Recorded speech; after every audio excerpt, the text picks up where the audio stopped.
Before we go to the message, just I want to share my one burden. Just I want to show a verse for the people, for the families, those who are in North India, in different places. और संदेश में जाने से पहले विशेषकर जो परिवार उत्तर भारत में है, अलग अलग जगहों में है, उनके लिए मेरे हृदय का एक बोझ, एक भार है, इसलिए एक वचन मैं आपको दिखाना चाहता हूँ।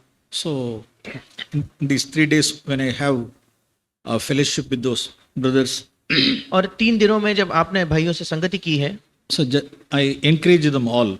मैं उन सबको प्रोत्साहित करना चाहता हूँ। So those are all the brothers from various places. They are single families. ये विशेषकर वो लोग हैं जो अलग अलग जगहों से, एक अकेले परिवार है वो लोग, Without having fellowship or any fellowship.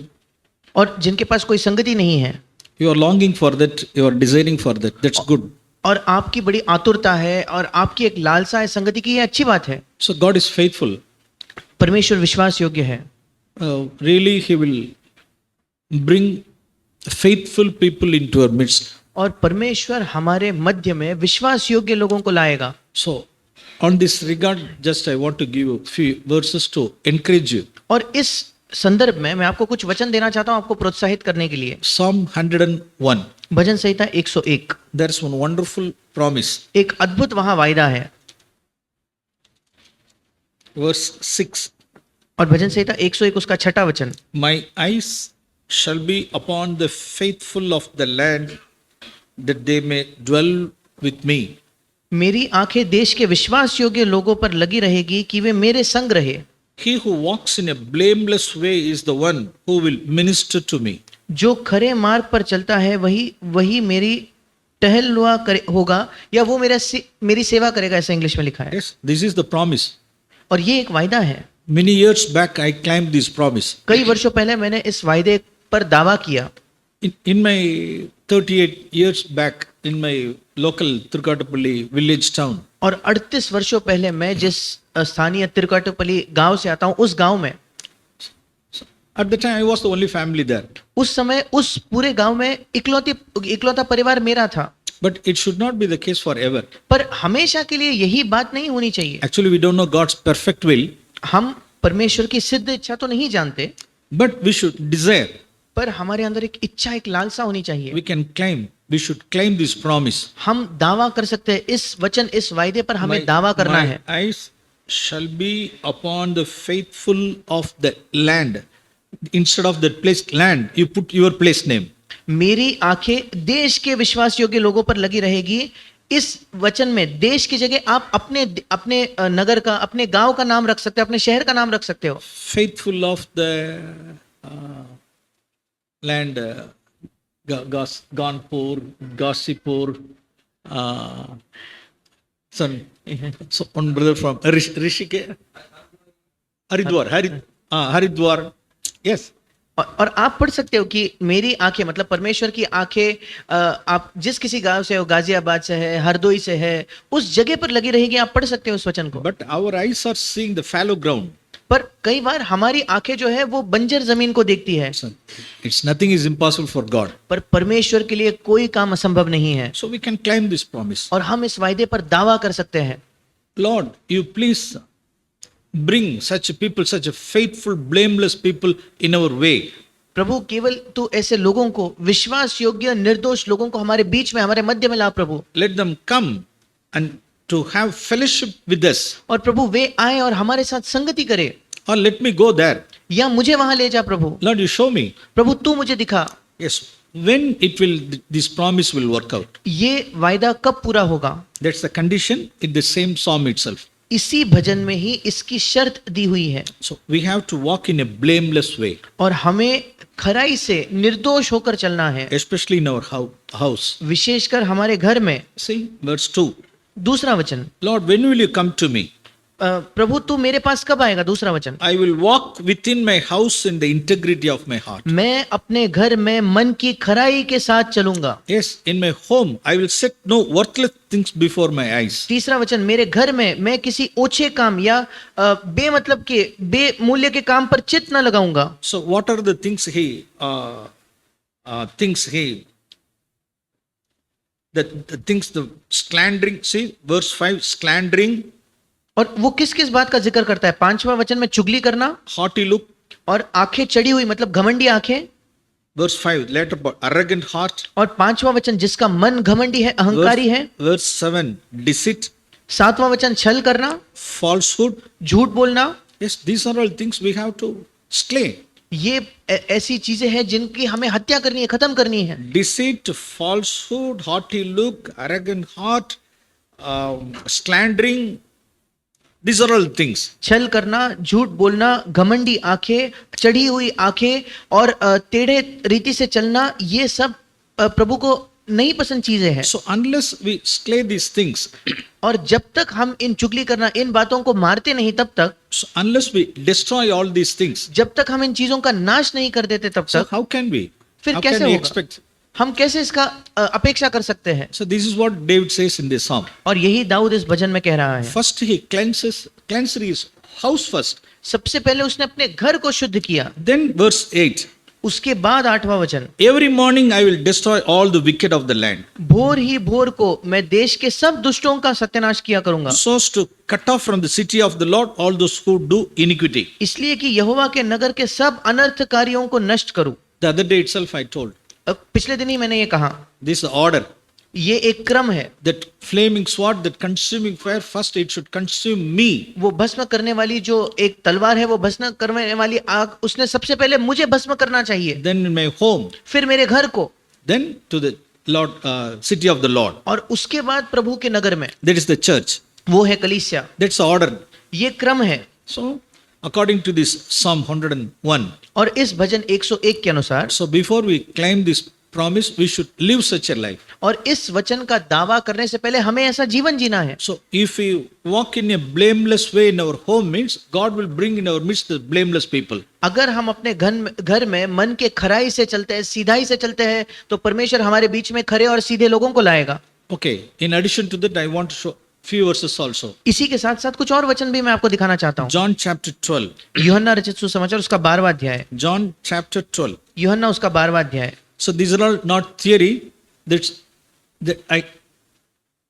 I show these verses from my life. ये सारे किताबी ज्ञान नहीं है, पर ये इन वचनों को मैं आपको अपने जीवन से दिखा रहा हूँ। John chapter 12. यूहन्ना रचित सुसमाचार उसका 12वां अध्याय। When can we draw people? कब हम लोगों को आकर्षित कर पाएंगे?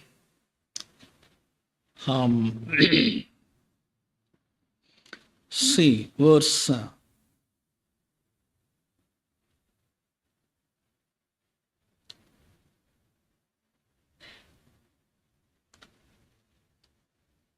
31, 31 वचन, 31 and 32. 31 और 32 वचन।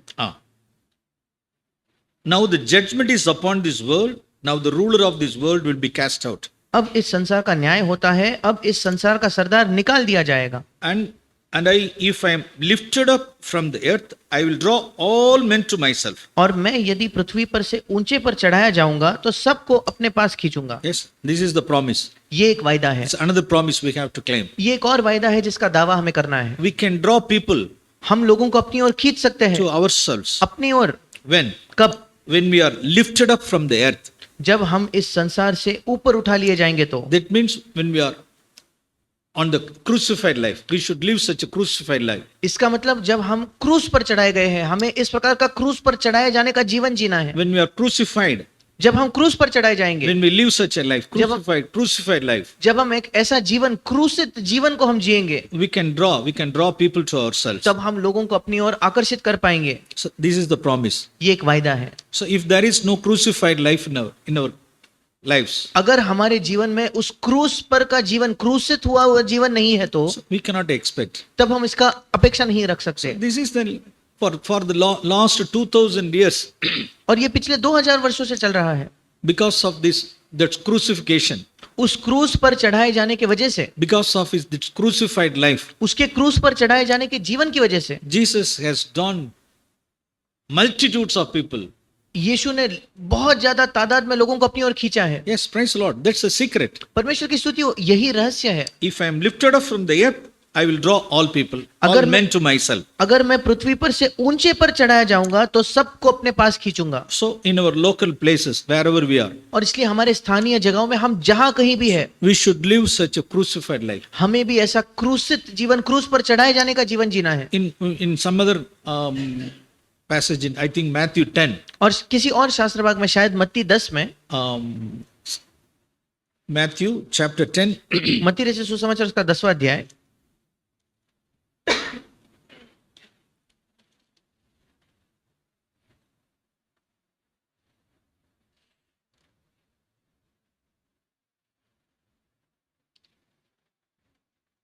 so that's one verse, no? Pinam engayo kalugugal, where the cops, the vultures, no? That's that verse? I don't know the reference.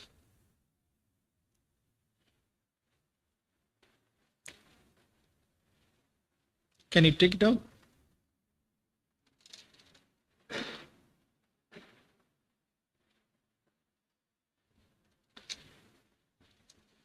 Matthew or Luke? Matthew?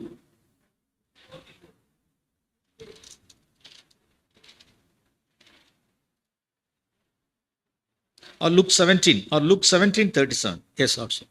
Luke 17:37. लूका 17 उसका 37। Where the body is, there also the vultures will be gathered. 30? जहां लूका 17:37, जहां लोथ है या जो मरा हुआ शरीर पड़ा है वहां गिद्ध जरूर इकट्ठे होंगे। Where the body is, there also the vultures will be gathered. जहां कहीं वो मरा हुआ शरीर है वहां गिद्ध जरूर इकट्ठे होंगे। Why should that all these vultures will gather? अब क्यों ये सारे गिद्ध वहां इकट्ठा होते हैं? For what? किस चीज के लिए? To eat my flesh. मेरा शरीर खाने के लिए, मेरा मांस खाने के लिए। Yes, such people, those who are willing to give their flesh. ऐसे लोग जो अपने शरीर को देने के लिए तैयार है। Just Jesus said no.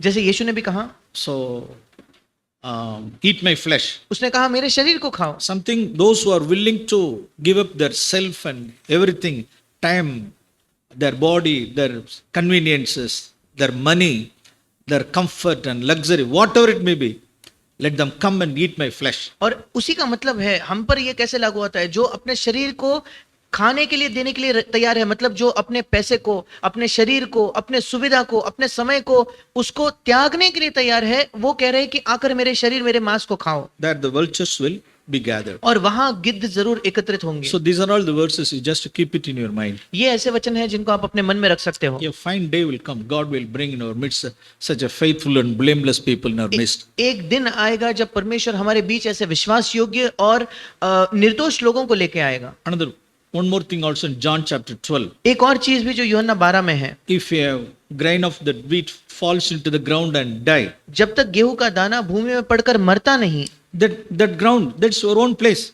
और वो भूमि कौन सी है? आपकी अपनी जगह, आपका गांव, In your village or in your hometown, आपका गांव हो, आपका नगर, आपका शहर हो, where you are such a that grain, आप वहां उस गेहूं के दाने के you समान हो। fall into the ground and die. भूमि में पड़कर मर जाइए, Yeah, you can see the fruit. आप फल देखने पाओगे।